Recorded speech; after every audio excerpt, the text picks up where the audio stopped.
புனித அந்தோணியாருடைய பெருவிழாவை கொடியேற்றத்தோடு தொடங்கி இருக்கிறோம். உங்கள் அனைவருக்கும் திருவிழா நல்வாழ்த்துக்களை உரித்தாக்கிக் கொள்கிறேன். கரங்களை தட்டி நமது மகிழ்வை பகிர்ந்து கொள்வோம். 13 நாட்கள் திருவிழாவை கொடியேற்றத்தோடு இன்று நாம் தொடங்கி இருக்கிறோம்.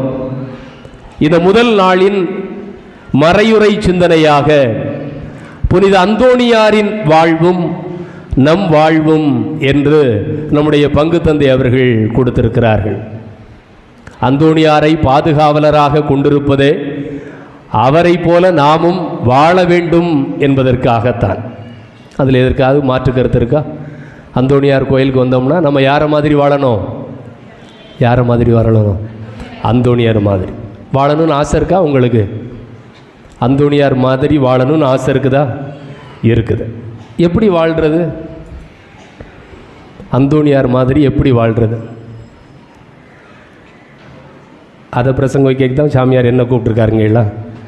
இருந்தாலும் நான் புதுசாக உங்களுக்கு சொல்ல போகிறது இல்லையே. இத்தனை ஆண்டுகாலமாக அந்தோணியாரை பாதுகாவலராக கொண்டிருக்கிறோம். எனவே அந்தோணியாரை போல நாம் வாழ வேண்டுமென்றால் அவருடைய ஒட்டுமொத்த வாழ்வையும் இந்த குறுகிய நேரத்தில் நாம் அலசி ஆராய்ந்து விட முடியுமா? அப்போ முழுமையாக நம்மளால் பார்க்க முடியலைன்னா அந்தோணியாரை உற்று பார்ப்போம். அவரை மாதிரி நம்ம இருக்க முடியுமா? சில நேரங்களில் நம்முடைய குழந்தைகளை அந்தோணியாரை போல நாம் மாற்ற வேண்டும் என்று நினைப்போம்.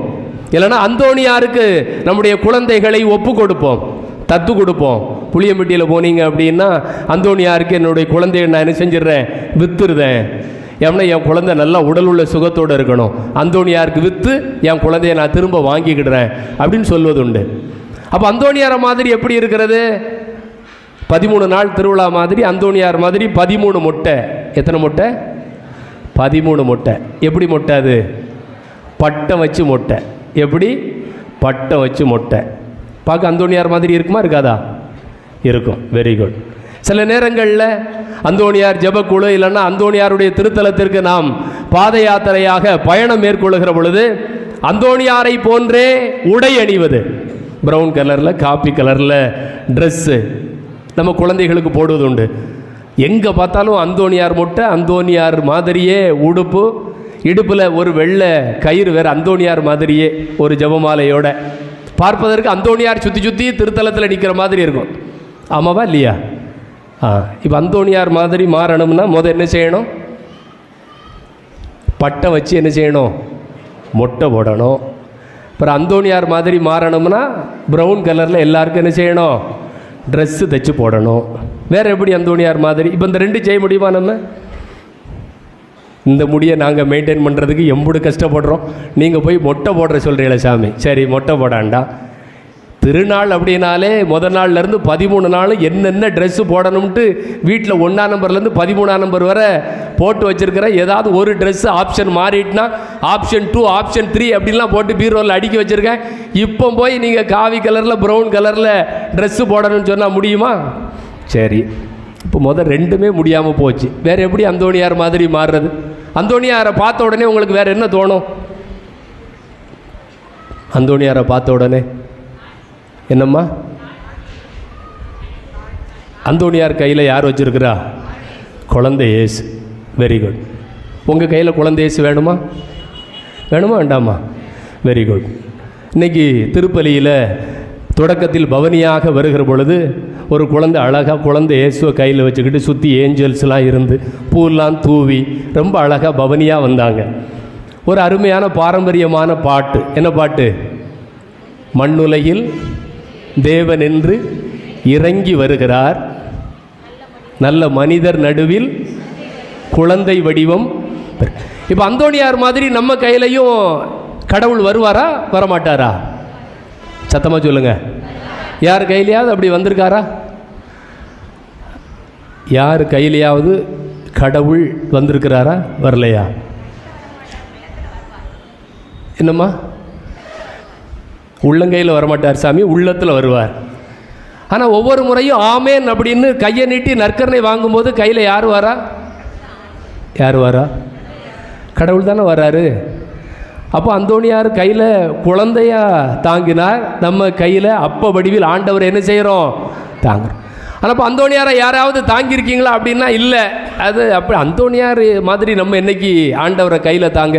ஆனால் ஒவ்வொரு முறையும் திருப்பலியிலே நாம் நற்கருணையை நம்முடைய உள்ளங்கையிலோ நாவிலோ வாங்குகிற பொழுது அதே ஆண்டவர் அந்தோணியார் கையில் வந்த இயேசுவுக்கும் இன்னைக்கு நம்ம கையில் நற்கருணை வடிவில் வருகிற இயேசுக்கும் ஏதாவது வித்தியாசம் இருக்குதா? இருக்குதா? இல்லை. ஒரே ஆண்டவர், உயிருள்ள தெய்வம், இன்றும் நம் கையில் வருகிறார். ஒருவேளை நீங்க சொல்லலாம், அவர் கையில நல்லா சிரிச்சுக்கிட்டு அழகா குழந்தையா வந்தாரு சாமி, ஆனா என் கையில வெள்ளை வடிவில் அப்பமா தானே வர்றாரு. அப்ப நம்ம கையிலையும் குழந்தையா வருவாரா வரமாட்டாரா? வருவாரா வரமாட்டாரா? வந்திருக்காரா? வருவார் சாமி, அது நம்பிக்கை. ஆனால் என்ன செய்யலை, ப்ராக்டிக்கலாக என்ன செய்யலை, வரலை. அதுக்கு தான் திரும்ப அந்த பாட்டை சொல்கிறேன். மண்ணுலகில் இன்று தேவன் இறங்கி வருகிறார். அடுத்த வரி, நல்ல மனிதர் நடுவில் குழந்தை வடிவம் எடுக்கிறார். அப்போது கடவுள் குழந்தை வடிவம் எடுப்பாரா எடுக்க மாட்டாரா? யார் மத்தியில்? நல்ல மனிதர் மத்தியில். அப்போ என்ன அர்த்தம்? நம்ம மத்தியில் குழந்தை வடிவம் எடுக்கலைன்னா என்ன அர்த்தம்? பதிலை நீங்களே யோசிச்சு பார்த்துக்கங்க. அன்புக்குரியவர்களே, அந்தோணியாருடைய கரங்களில் ஆண்டவர் குழந்தையாக வந்து தங்கினார் என்றால் அந்த ஆண்டவரை குழந்தையாக தாங்குவதற்கான தகுதி அவரிடம் இருந்தது. அப்ப ஒவ்வொரு முறையும் நாம் நற்கருணையை வாங்குகிற பொழுது அந்த தகுதி நம்மிடம் இருக்கிறதா? இருந்தாதான் அந்தோணியாருடைய வாழ்வு எனது வாழ்வோடு இணைந்து போகும், இல்லைன்னா இணைந்து போகாது. கடவுளை யாராவது பார்க்க முடியுமா என்றால் பழைய ஏற்பாட்டில் கடவுளை பார்க்க முடியாது. கடவுளை பார்க்க முடியாதுன்னு இல்லை, யாராவது கடவுளை பார்த்தா அவங்கள கூட பார்க்க முடியாது. மோயிசன் சீனாய் மலையில் ஆண்டவரை சந்தித்து விட்டு கீழே இறங்குகிறார். கீழே இருக்கிற மக்கள் எல்லாம் மோயிசனை உற்று பார்க்கிறார்கள், அவர்களால் பார்க்க முடியவில்லை. எல்லாரும் அவங்க தலையை முக்காடு போட்டு என்ன செஞ்சுக்கிட்டாங்க, மூடிக்கிட்டாங்க. ஏன்? மோயிசனுடைய முகம் என்ன செய்தது? பிரகாசமாக ஒளி வீசியது. ஏன்னா கடவுளை பார்த்தார். கடவுளை பார்ப்பதல்ல, கடவுளை பார்த்தவரை கூட என்ன செய்ய முடியாது, பார்க்க முடியாது. கடவுளுடைய பெயரை கூட நம்முடைய உதடுகளால் என்ன செய்ய முடியாது, உச்சரிக்க முடியாது. காரணம், அவர் தூயவர். தூயவர் தூயவர் தூயவர் 3 தடவை சொல்லணும். எல்லாத்திற்கும் உயர்வானவர், அப்பாற்பட்டவர். எனவே கடவுள் என்றாலே கடந்து நிற்பவர் என்ற பழைய ஏற்பாட்டு சிந்தனையை இயேசு கிறிஸ்து தான் புதிய ஏற்பாட்டில் உனக்கும் எனக்கும் கற்றுத்தந்தார். கடவுள் என்பவர் எங்கோ கடந்திருப்பவர் அல்ல, அவர் உன்னோடு இருப்பவர், இம்மானுவேல், நம்மோடு இருப்பவர். அதைத்தான் இந்த கிறிஸ்துமஸ் பெருவிழா நாட்களில் கொண்டாடுகிறோம். அவர் குழந்தையாக நம்மோடு வந்தார். யோவான் 1:14 இறை வார்த்தை சொல்கிறது, வாக்கு மனிதரானார், நம்மிடையே குடிகொண்டார். அவர் தொடக்கத்தில் அப்படித்தான் இருந்தார், கடவுளாக கடவுள் நிலையில் இருந்தார். ஆனால் அந்த நிலையை வலிந்து பற்றி கொண்டிருக்க வேண்டியது ஒன்றாக கருதாமல் உன்னை போல என்னை போல அவர் குழந்தையாக பிறந்தார். அந்தோணியாருடைய கரங்களில் வந்தார். அப்ப கடவுளை யார் பார்க்க முடியும்? கடவுளை இதுவரை எவரும் கண்டதில்லை. ஆனால் இயேசு அதற்கு வழி சொல்லுகிறார். கடவுளை பார்க்க முடியுமா? மலைப்பொழிவில் மத்தேயு எழுதின நற்செய்தி 5வது அதிகாரத்தில் சொல்லுகிறார், தூய்மையான உள்ளத்தோர் பேறு பெற்றோர், ஏனெனில் அவர்கள். இப்போ நீங்கள் தொடக்கத்தில் பாடின பாட்டையும் இந்த வசனத்தையும் இணைச்சு பாருங்க. அந்தோணியார் கரங்களில் ஆண்டவர் குழந்தையாக வந்து நின்றால் என்றால் காரணம் என்ன? அவரின் தூய்மையான உள்ளம், பரிசுத்தமான இதயம். அது இருந்தால் தான் வைக்க முடியும். நீங்கள் நல்லா யோசிச்சு பாருங்க. ஒரு பொருளை ஒரு இடத்தில் ஒரு பாத்திரத்தில் வைக்க வேண்டும் என்றால் அந்த பொருளுக்கு வைப்பதற்கான தகுதி அல்லது இடம் அதவாக இருக்க வேண்டும். எளிதாக புரிகிற மாதிரி சொல்கிறேன். இன்றைக்கி வீட்டில் பால் வாங்கி வைக்கிறீங்க. வீட்டில் இருக்கிற எல்லா பாத்திரத்துலேயும் பாலை நம்ம என்ன செஞ்சிட மாட்டோம், ஊற்றி வச்சிட மாட்டோம். இப்போ இன்றைக்கி மத்தியானம் கருவாட்டு சட்டி, நல்ல மண் சட்டி, கருவாட்டு சட்டியில் பாலை தூக்கி ஊற்றி வைப்போமா? அது நல்ல சட்டி தான். கருவாட்டு குழம்பு நல்ல வாசமாக மணமணன் கமகமன்னு என்ன செய்யலாம், வச்சு சாப்பிட்லாம். ஆனால் கருவாட்டு சட்டியில் பாலை ஊற்றி வைக்க முடியுமா? சாம்பார் வச்சு வச்சுருக்கீங்க, சட்டியை கழுவவே இல்லை, அவசரம், பால்காரன் வந்துட்டான், உடனே போயிடுவான். சாம்பார் சட்டியை கழுவாமல் போய் பாலை வாங்க முடியுமா? என்ன செய்யும் வாங்கினா? அப்போ பாலை வாங்கி வைக்கணும்னா அந்த பாத்திரம் எப்படி இருக்கணும்? அதுக்கு தகுந்த மாதிரி இருக்கணும். ஆண்டவர் பரிசுத்தமானவர். அவரை நாம் நம்முடைய உள்ளத்தில் உள்ளங்கையில் தாங்க வேண்டுமென்றால் நாமும் அந்த பரிசுத்தமான வாழ்க்கை வாழ வேண்டும். அப்ப அந்தோணியாரின் வாழ்வும் என் வாழ்வும் அந்தோணியார் மாதிரியே நான் வாழணும். தலையில மொட்டை போடுவது மட்டுமல்ல, உடை உடுத்துவது மட்டுமல்ல, அவருடைய வாழ்வை என் வாழ்வாக நான் உள்வாங்கிக் கொள்ள வேண்டும்.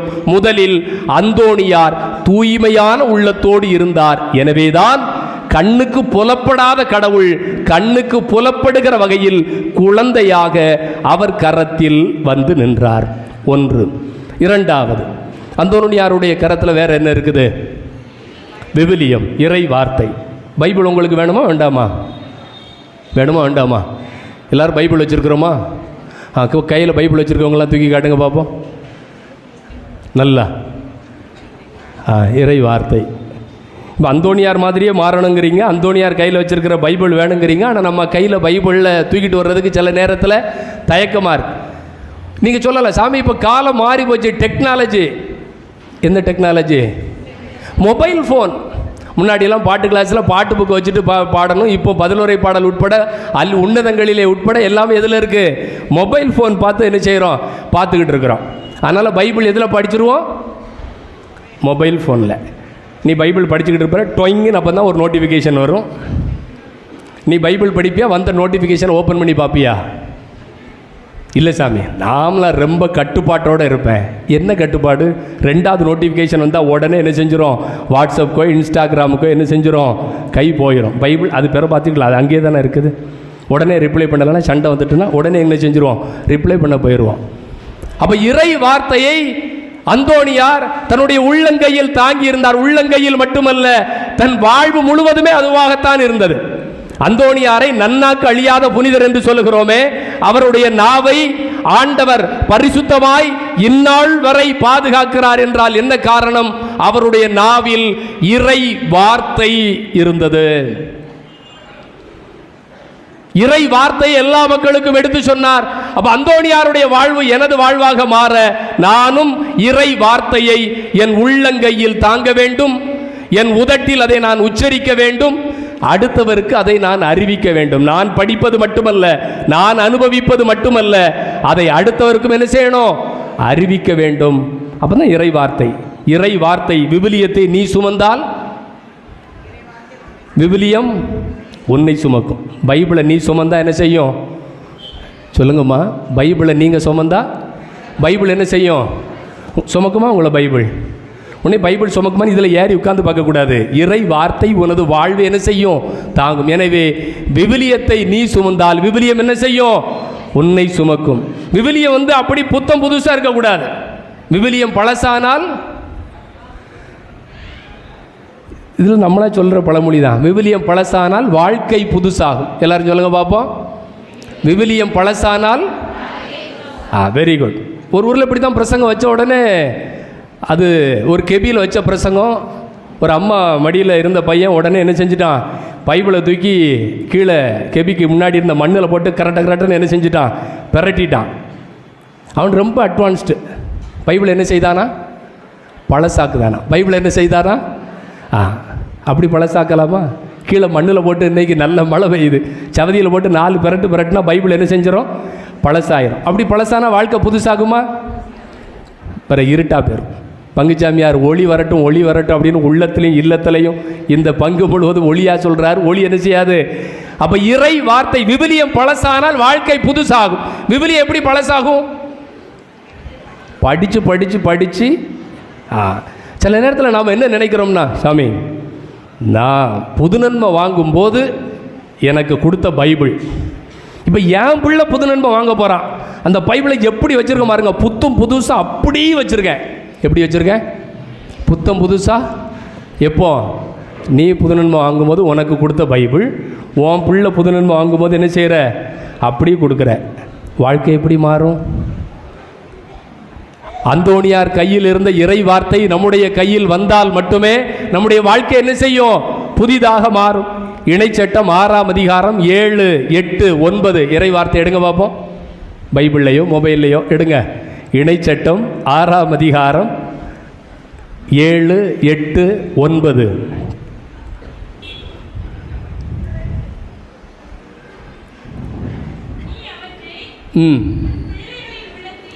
நீ அவற்றை உன் பிள்ளைகளின் உள்ளத்தில், நீ அவற்றைனா எவற்றை? திருச்சட்டத்தை, இறை வார்த்தையை. அப்போ இணைச்சட்ட புத்தகம் நமக்கு கற்றுக் கொடுக்கிறது இஸ்ரேல் மக்கள் தங்களுடைய அடுத்த சந்ததியினரை, அடுத்த தலைமுறையை எப்படி வளர்க்க வேண்டும் என்கிற சித்தாந்தத்தை இணைச்சட்ட புத்தகம் கொடுக்கிறது. நீ இறை வார்த்தையை என்ன செய்யணுமா? உன் பிள்ளைகளின் உள்ளத்தில் பதியுமாறு சொல். சில நேரத்தில் ஏம்மா உங்கள் பிள்ளைக்கு பைபிள் வாசிக்க சொன்னீங்களா? சொன்னேன் சாமி. அது எங்கே கேட்குது? கேட்கலன்னா என்ன செய்யணும்? பதிகிற மாதிரி என்ன செய்யணும்? சொல்லணும். ஒழுங்காக பதியலைன்னா என்ன செய்யணும்? 2 வச்சா வேற ஏதாவது பதியும் முதுகில், பிறகு பைபிள் என்ன செய்யும்? ஒழுங்கா பதியும். அப்போ இறை வார்த்தையை உன்னுடைய பிள்ளையின் உள்ளத்தில் பதியுமாறு சொல். தொடர்ந்து வாசிங்க. எப்போவெல்லாம் சொல்லணும்? கோயிலுக்கு வரும்போது மட்டும் சொன்னால் போதுமா? 13 நாள் திருவிழா கொண்டாடும் போது மட்டும் இறை வார்த்தையை சொன்னால் போதுமா? அந்தோணியார் அப்படி சொல்லலையே. முன் வீட்டில் இருக்கும் போதும், நீ பஸ்லையோ ட்ரெயின்லையோ கார்லையோ பிளேன்லையோ சைக்கிள்லையோ நடந்தோ பயணம் செய்கிற பொழுது, உன்னுடைய வழி பயணத்தின் போதும், நீ ராத்திரி தூங்கும் போதும், காலையில் எந்திரிக்கும் பொழுதும், எப்பொழுதும் இதை பற்றியே பேசிக்கிட்டு இருக்கணும். எதை பற்றி பேசணும்? இந்த இறை வார்த்தையை பற்றியே பேசணுமா உங்கள் பிள்ளைங்கள்ட்ட? உன் வழி பயணத்தின் போது, உன்னுடைய படுக்கையில், நீ காலையில் எழுகையில் இறை வார்த்தையை பற்றி என்ன செய்யணுமா? பேசணுமா? உன்னுடைய கையின் அடையாளமாக இந்த இறை வார்த்தையை நீ கட்டிக்கொள்ள. நல்லா யோசிச்சு பாருங்க, இந்த வசனம் இன்னைக்கு எதுக்கு பொருந்தும்? காலையில் எந்திரிச்ச உடனே நீங்கள் பைபிளை பார்க்கணும்னு சொல்லுது. ராத்திரி படுக்கும்போது எதை பார்க்கணும்? பார்க்கணுன்னா பார்க்குறது மட்டும் இல்லை, படிக்கணும். பஸ்ஸில் ட்ராவல் பண்ணும்போது எதை பார்க்கணும்? பைபிளை படிக்கணும். அதை பற்றி தான் என்ன செய்யணும்? பேசணும். எப்பொழுதும் வீட்டில் இருக்கும்போது, வெளியில் வந்தால் எப்போதுமே இறை வார்த்தை. இப்போ எப்போதுமே என்ன இருக்குது? எப்போதுமே என்ன இருக்குது? செல்ஃபோன் தான் இருக்குது. எப்போதுமே என்ன இருக்குது? பிள்ளை சாப்பிட்டா கூட கையில் செல்ஃபோனை கொடுத்தா பிள்ளை இன்றைக்கி என்ன செய்யுது? சாப்பிடுது. இல்லைன்னா என்ன செய்யும்? அது ஒரு சைட் டிஷ் மாதிரி. பெரியவங்கள்லேருந்து சின்னங்க வர சாப்பிடும்போது செல்ஃபோன் என்னது? Side dish. சில பேருக்கு அதுதான் மெயின் டிஷ். இந்த இது இருக்கோ இல்லையோ, அது இருந்தால் போதும். அப்போ இறை வார்த்தை உள்ளத்தில் பதியுமா? அப்போ இறை வார்த்தை அந்தோணியார் கையில் இருக்கிறதே, அது என் கையில் வர வேண்டும் அல்லவா? நீங்க திருமுழுக்கின் போது உங்களுடைய குழந்தையை ஆலயத்திற்கு கொண்டு வருகிற பொழுது, குருவானவர் அந்த குழந்தையினுடைய உடலில் சிலுவை அடையாளம் வரைகிறார். வழக்கமாக சாமியார்ட்ட சாமி சிலுவை போடுங்க அப்படின்னா சாமி என்ன செய்வார்? தலையில் நெத்தியில் என்ன செய்வார்? சிலுவை அடையாளம் வரைவார். ஆனால் திருமுழுக்கின் போது ஒரு குழந்தையினுடைய உடலில் வரையப்படுகிற அந்த சிலுவை அடையாளம் என்ன செய்வார்? காதில் ஒரு சிலுவை போடுவாங்களா போட மாட்டாங்களா? Very good. அப்புறம் உதட்டில் சிலுவை போட்டுட்டு என்ன சொல்லுவாங்க? காது. எல்லாமல்ல இறைவனின் மகிமையும் புகழும் விளங்க அவரது திருப்பெயரை உன்னுடைய காதால் கேட்கவும் அவ்விசுவாசத்தை நாவினால் அறிக்கையிடவும் செய்வாராக. அப்போ எல்லாமல்ல இறைவனின் மகிமை புகழ் விளங்க இறை வார்த்தையை என்ன செய்யணும்? காதில், அதுக்கப்புறம் வாயில். காதில் கேட்கணும்னா உங்கள் பிள்ளை எப்படி காதில் கேட்கும் இறை வார்த்தையை? முதல்ல நீங்கள் வீட்டில் என்ன செய்யணும்? வாசிக்கணும். இறை வார்த்தையை நாம் வாசிக்கணும். வாசித்தாதான் பிள்ளை காதில் என்ன செய்யும்? கேட்கும். நான் சொல்கிற மாதிரி எப்போ பார்த்தாலும் டிவியோ மொபைலோ எப்போதுமே உங்களுடைய பிள்ளைகளுடைய காதுகளில் விழுந்து கொண்டே இருந்தது என்றால் இந்த இறை வார்த்தை எப்பொழுது விழும்? காதில் விழுந்தாதானே வாயில் வரும். காதில் விழலைன்னா வாயில் வராது. ஒரு அம்மா பங்குச்சாமியார்ட்ட வந்து என் பிள்ளை பேசுகிற பேச்சை காது கொடுத்து என்ன செய்ய முடியலை? கேட்க முடியலை. கெட்ட வாயா பேசுதான். என்ன வாய் பேசுதான்? கெட்ட வாயா பேசுதான். தம்பி இங்கே வா, நீங்கள் பேசாங்க, தயவு செய்து அவன்கிட்ட என்ன செய்யாதீங்க, நீங்கள் வாயை கொடுக்காதங்க. உங்களே எதாவது 4 வார்த்தை என்ன செஞ்சிட போகிறான்? பேசிட போகிறான். பங்குச்சாமியார் சொல்கிறாரு, கெட்ட வார்த்தை அப்படின்னு ஒன்றுமே இல்லையம்மா. கெட்ட வார்த்தைன்னு இருக்கா? கெட்ட வார்த்தை இருக்கா? அது இருக்குது சாமி. அது ஒரு பெரிய டிக்ஷனரியே போடுற மாதிரி ரொம்ப வார்த்தைகள் இருக்குது. ஆனால் பங்குச்சாமியார் சொல்கிறார், கெட்ட வார்த்தைன்னு ஒன்றுமே இல்லை.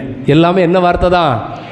ஏம்மா நீயும் உன் வீட்டுக்காரரும் போடுற சண்டையில் பேசின வார்த்தை, மேலோட்டுக்காரையும் கீழோட்டுக்காரையும் தெருவில் தண்ணி பிடிக்கும் போது போடுற சண்டையில் பேசின வார்த்தை, நாத்தனாவும் கொழுந்தியாவும் மாமியாரும் சேர்ந்து நிற்கும் போது போடுற சண்டையில் கேட்ட வார்த்தையை தான் உன் பிள்ளை இன்னைக்கு என்ன செய்யுது? பேசுது. கெட்ட வார்த்தை என்று எதுவுமே இல்லை, எல்லாம் கேட்ட வார்த்தை தான். எந்த பிள்ளையாவது பிறக்கும் போதே இப்படி தவறான கெட்ட வார்த்தைகள் டிக்ஷனரியோட பிறகுதா? எந்த குழந்தையும் நல்ல குழந்தை தான். ஆமாம்.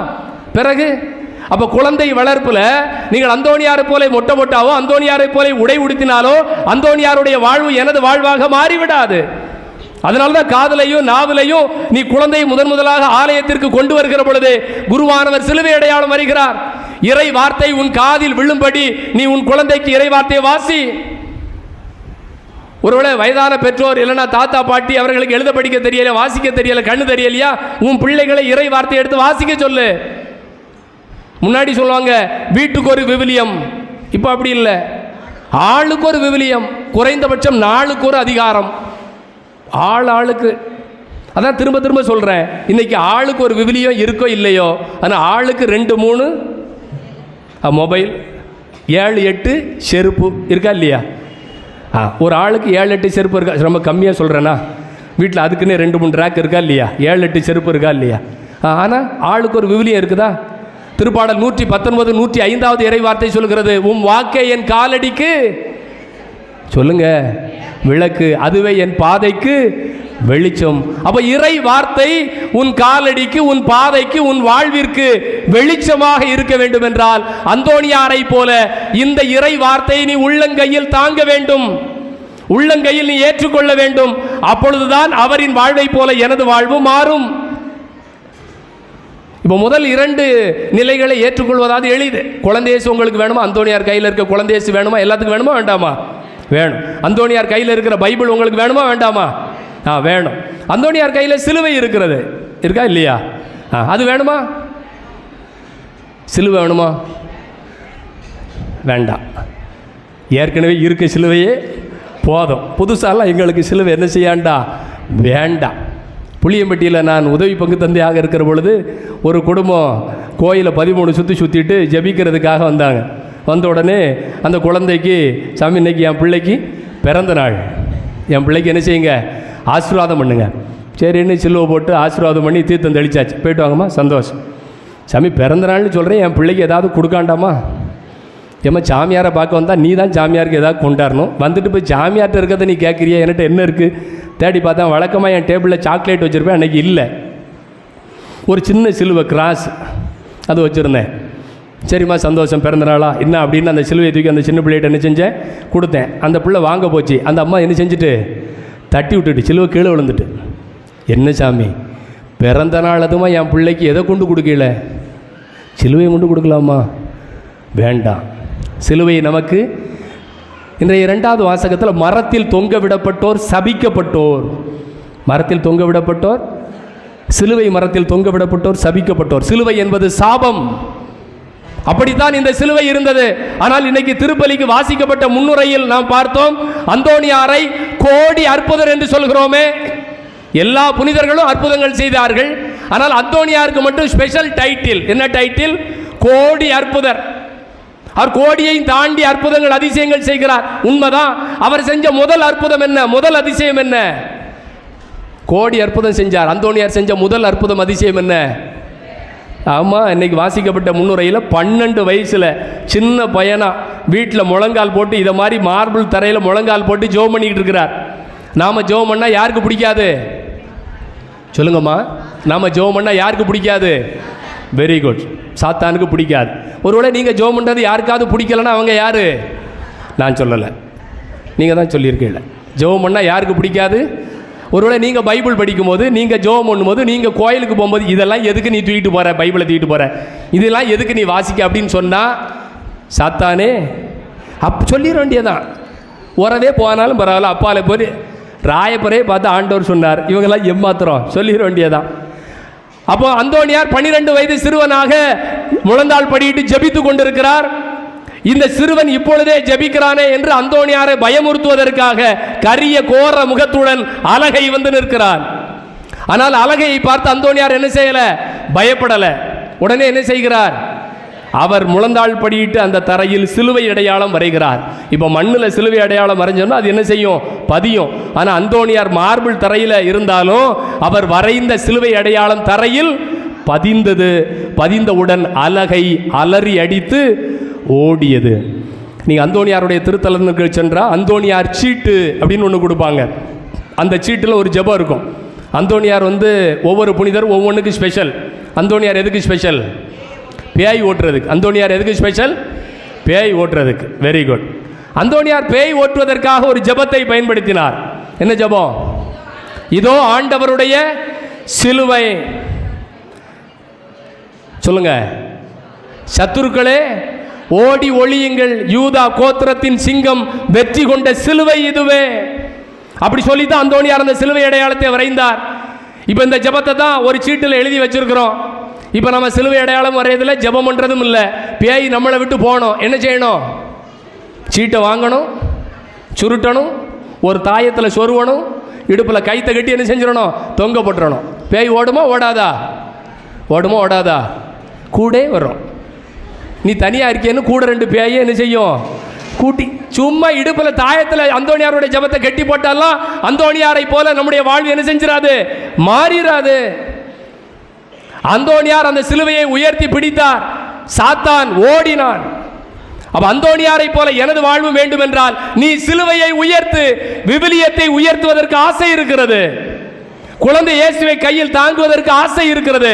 ஆனால் சிலுவையை சிலுவையாக கூட என்னுடைய கையில் தாங்குவதற்கு நான் விருப்பமில்லை. ஒருவேளை நீங்க சொல்லலாம், என்ன சாமி அந்த குழந்தை சிலுவையை தட்டி போட்டுட்டு? நல்லா யோசிச்சு பாருங்க. நீங்கள் ஒரு புனித பொருள் இருக்கக்கூடிய கடைக்கு போனீங்கன்னா ஒரு மாதா ஃபோட்டோ வாங்கணும் அப்படின்னா எடுத்த உடனே பெரும்பாலும் நம்ம எந்த மாதா ஃபோட்டோ வாங்கிடுவோம்? வேளாங்கண்ணி மாதா. பார்க்க ரொம்ப அழகாக நல்ல பட்டு உடுத்தி எல்லா நகைகளும் போட்டு ஜுவல்ஸ்லாம் போட்டு சூப்பராக பளிச்சுன்னு இருப்பாங்க. அதனால் வேளாங்கண்ணி மாதா என்ன செஞ்சிடலாம்? வாங்கி வீட்டில் வச்சிடலாம். இல்லைன்னா சகாய மாதா வாங்கி வீட்டில் என்ன செஞ்சிடலாம்? வச்சிடலாம். யாராவது செத்த மகனை மடியில் சுமந்து கொண்டு இருக்கிற வியாகுல மாதாவை வாங்கி வீட்டில் ஃபோட்டோ வைப்போமா? வச்சுருக்கீங்களா? யார் வீட்லையாவது வியாகுல மாதா ஃபோட்டோ இருக்கா? ஃபோட்டோவில் கூட நமக்கு வியாகுலம், துன்பம், சிலுவை இதெல்லாம் நமக்கு தேவையில்லை. ஆனால் நானும் மாதாவை மாதிரி மாறணும், நானும் அந்தோணியாரை மாதிரி மாறணும். எப்படி? அன்புக்குரியவர்களே, அன்னை மரியாளின் பக்தியை சொல்லி சொல்லித்தான் அந்தோணியாரை அவள் தாய் வளர்த்தாள். அன்னை மரியாவினுடைய புகழ் பாடல் என் ஆன்மா ஆண்டவரை ஏற்றி போற்றுகிறது. அதுதான் அந்தோணியாருக்கு பாடப்பட்ட தாலாட்டு. அப்படி பாடித்தான் அந்தோணியார் அவருடைய தாய் வளர்த்தாள். எனவேதான் அன்னை மரியின் மீது அந்தோணியார் அவ்வளவு பற்று கொண்டிருந்தார். அப்ப அந்தோணியாரை போல நானும் வாழ, அந்தோணியாரை போல என் பிள்ளையும் வாழ வேண்டும் என்றால் நானும் அன்னை மரியாளை என் பிள்ளைக்கு ஊட்டி வளர்க்க வேண்டும். பல நேரங்களில் இதை போன்ற திருவிழா கொண்டாட்டங்களில் கேட்கப்படுகிற மறையுரைகளில் நாம் என்ன செய்கிறோம்? சரி, இதை மாதிரி இன்னும் வாழ்ந்துடணும் அப்படின்னு முயற்சி பண்ணுறோம். ஆனால் பல நேரங்களில் நம்முடைய முயற்சி தளர்ந்து போய்விடுகிறது. துன்பங்கள், துயரங்கள், நோய் நொடிகள், கவலைகள், பிரச்சனைகள், உறவு முறிவுகள் வருகிற பொழுது நாம் எடுக்கிற முடிவுகள் எல்லாம் தளர்ந்து போய்விடுகிறது. நியூ இயர் ராத்திரி 12 மணிக்கு சூப்பர், போன வருஷம் தான் எப்படியோ உருப்படாமல் போச்சு, இந்த வருஷமாவது சூப்பராக இருக்கணும் அப்படின்னு சில முடிவுகளெல்லாம் எடுப்போம். ஜனவரி முடிவதற்கு முன்னாடி முடிவெல்லாம் என்ன செஞ்சிடும்? முடிஞ்சுவோம். இன்னும் அடுத்த வருஷம் நியூ இயரில் பார்த்துக்கூட இல்லை. அந்தோணியாரை ரிமினி என்கிற ஊருக்கு கொண்டு போய் விட்டிருக்கிறார்கள். ஆனால் கோயிலில் மணி அடித்தா கோயிலுக்கு யாருமே என்ன செய்யலை? வரல. நம்மளுக்கு நல்லா தெரியும். சரி, கோயிலுக்கு யாருமே வரலையே, நம்ம வேலையை பார்த்துட்டு போகணும். அந்தோணியார் என்ன செய்யலை? போகலை. அவர் விவிலியத்தை கையில் எடுத்தார், சிலுவையை கையில் எடுத்தார், கடற்கரை ஓரத்திற்கு சென்றார், கடலை பார்த்து அவர் பிரசங்கம் வச்சார். யாருக்கு? மீன்களுக்கு. கடல்ல இருக்கிற கடல் உயிரினங்கள் எல்லாம் வந்தன. கடல் உயிரினங்கள் எல்லாம் வந்துச்சு. மீன்கள் தங்களுடைய செவிகளை திறந்து அந்தோணியாரின் மறையுரையை கேட்டது. மக்கள் கேட்கவில்லை என்பதற்காக அந்தோணியார் தனது பணியை நிறுத்திக் கொள்ளவில்லை. உன் பிள்ளையின் உள்ளத்தில் பதியுமாறி நீ சொல். ஒரு தடவை சொன்னேன், 2 தடவை சொன்னேன், அவன் கேட்க மாட்டேங்க சாமி, விட்டுறாத, பதியுமாறி சொல். மக்கள் கேட்கவில்லை. மீன்களுக்கு சொன்னார், மீன்கள் எல்லாம் வந்து கேட்டன. அற்புதம், அதிசயம். கேட்க செவியுள்ளோர் கேட்கட்டும். அவனுக்கு தான் செவி இருந்துச்சு. அதை பார்த்து தான் அந்த மக்கள் எல்லாரும் என்ன செய்தார்கள்? ஓடி வந்தார்கள். பிறகு எல்லா இடத்திலும் இருக்கிற மக்கள் அந்தோணியாரை தேடி வந்தார்கள். அப்ப நம்பிக்கையில் நாம் தளர்ந்து விடக்கூடாது. இன்று வாசிக்கப்பட்ட முதல் வாசகத்தில் திருத்தூதர் பவுல் ரோமே நகர மக்களுக்கு எழுதுகிற கடிதத்தில் சொல்கிறார். முதல் அதிகாரம் 12வது இறை வார்த்தையில 13 கடிதங்களை எழுதியிருக்கிற பவுல் ரோமே நகர மக்களுக்கு எழுதுகிற பொழுது அந்த முதல் அதிகாரத்திலே சொல்கிறார். ரோமேர் முதல் அதிகாரம் 12வது இறை வார்த்தை வாசிங்க. நீங்கள் கொண்டுள்ள நம்பிக்கையால் நானும் நான் கொண்டுள்ள நம்பிக்கையால் நீங்களும் ஒருவருக்கு ஒருவர் ஊக்கம் பெற வேண்டும் என்றே இதை நான் எழுதுகிறேன். ரோமையர்களுக்கு பவுல் கடிதம் எழுதுவதற்கு அடிப்படை காரணம் என்ன? என்கிட்ட நம்பிக்கை இருக்கு, என் நம்பிக்கை உங்களுக்கு என்ன செய்யணும்? ஒரு நம்பிக்கையை கொடுக்கணும். சில நேரம் நான் தளர்ந்து போனால் உங்கள்கிட்ட நம்பிக்கை இருக்கிறது, உங்கள் நம்பிக்கை என்ன செய்யணும்? எனக்கு கொடுக்க வேண்டும். உற்சாகத்தை, உயர்வை, நம்பிக்கையை. 2 பேர் விளக்கு வச்சிருக்கீங்க, ஒரு விளக்கு அணைஞ்சா இன்னொரு விளக்கு அதை என்ன செய்யணும்? பொருத்தணும். அந்தோணியாரிடம் இருந்த நம்பிக்கை தான் எல்லா மக்களையும் ஆண்டவர்பால் இழுத்து வந்தது. அப்ப அந்தோணியாரை போல எனது வாழ்வு மாற வேண்டும் என்றால் என் நம்பிக்கையில் நான் தளராமல் இருக்க வேண்டும். அதற்குத்தான் அந்தோணியார் இன்று நம்மை அழைக்கிறார். என் அன்புக்குரியவர்களே, அந்தோணியார் கரங்களில் தவழ்ந்த இயேசு நமது கரங்களிலும் தவழ விரும்புகிறார். அந்தோணியார் கரங்களில் இருந்த இறை வார்த்தை நமது கரங்களிலும் இருக்க ஆண்டவர் ஆசைப்படுகிறார். அந்தோணியார் உயர்த்தி பிடித்த திருச்சிலுவையால் நமக்கும் வெற்றி தர ஆண்டவர் விரும்புகிறார். அந்தோணியாரின் தளராத நம்பிக்கையை இன்று உனக்கும் எனக்கும் தருவதற்கு ஆண்டவர் விரும்புகிறார். அந்த விருப்பத்தை நிறைவேற்றுவதற்கே இந்த 13 நாட்கள் திருவிழா நமக்கு பயன்படட்டும். ஆமென். அனைவரும் எழுந்து நிற்போம்.